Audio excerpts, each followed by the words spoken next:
A hyena bites through a lion's leftover bone in under a second. The impala carcass has been picked clean by the lions. Nothing left, just a rib cage bleached under the moon, a leg bone, a skull. The scavenger birds have moved on. To almost every animal on the savanna, this is garbage. Waste a meal already eaten. But something is coming through the tall grass, and it is not disappointed. You hear it before you see it. A low whoop that rolls across the dark, answered by another, then another. Shapes lope into the clearing. Sloped backs, thick necks, ears round as a bear's. The spotted hyena. And it has come specifically for the part everyone else left behind. It walks up to that bare leg bone, the femur, the long bone of the thigh, the densest, hardest structure the impala ever grew. A bone a lion would gnaw at and abandon. The hyena opens its jaws, sets its back teeth against the shaft, and bites down. There is a sound like a dry branch snapping in half. The bone is gone. Not cracked, not chewed. Broken clean through and swallowed in pieces, marrow and all. What took you a full sentence to describe took the hyena less than a second. How does a dog-sized animal do something a lion won't even attempt? Start with the number, because the number is the whole story.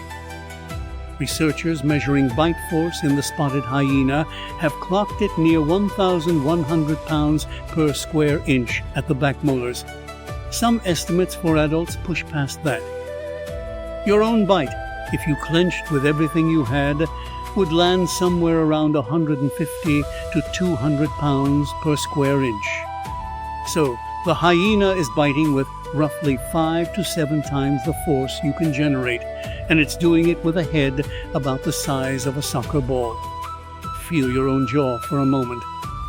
Put your fingers just in front of your ears and bite down. That muscle bulging under your fingertips is the masseter, one of the muscles that closes your jaw. Now imagine it swollen, thickened, wrapped over a skull built like a hammer. That's the hyena's head. Almost all of it is bite.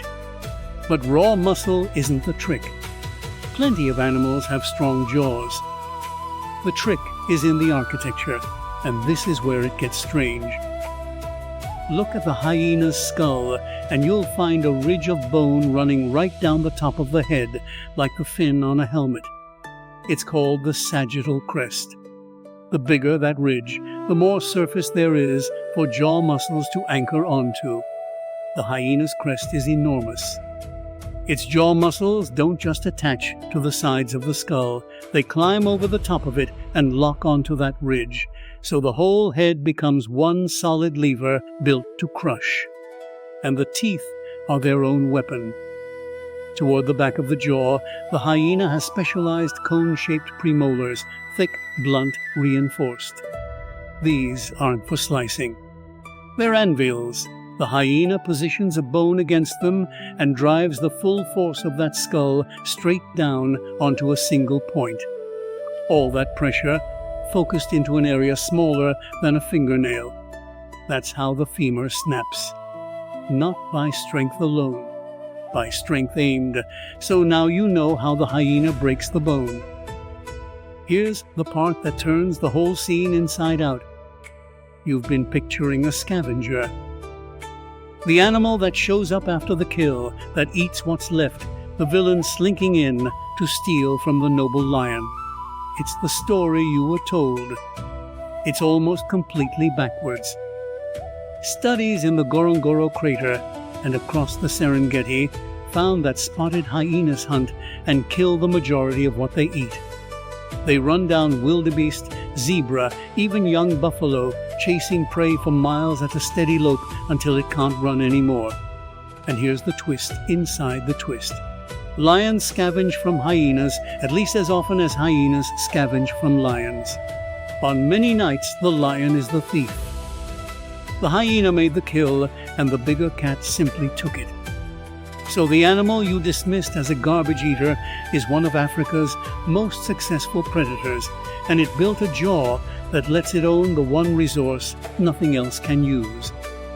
When a lion pride abandons a carcass, they leave behind the skeleton. To the hyena, the skeleton is the point. That bone is full of marrow, rich in fat and protein, sealed inside a container almost nothing on the continent can open. The hyena carries the key in its mouth. Why waste all that engineering just to eat scraps? Because they aren't scraps. They're a private food supply, locked in bone, and the hyena holds the only combination. There's more. Once the bone is broken and swallowed, the story continues inside the animal, where you can't see it. The hyena's stomach produces some of the most powerful digestive acid known in any mammal. It dissolves bone, it breaks down hide, hooves, teeth, and it kills the bacteria that would make almost any other animal violently sick, the microbes behind anthrax, behind rotting flesh.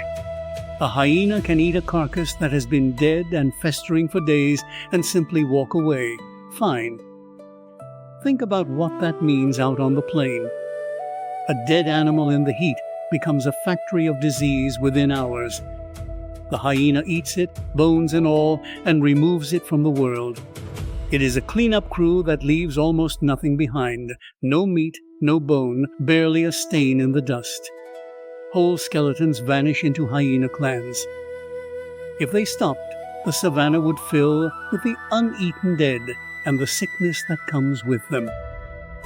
That whooping call you heard at the start wasn't random noise either. Spotted hyenas live in clans that can number up to 80 animals, led by females, and the females are larger and more dominant than the males, which is rare among mammals.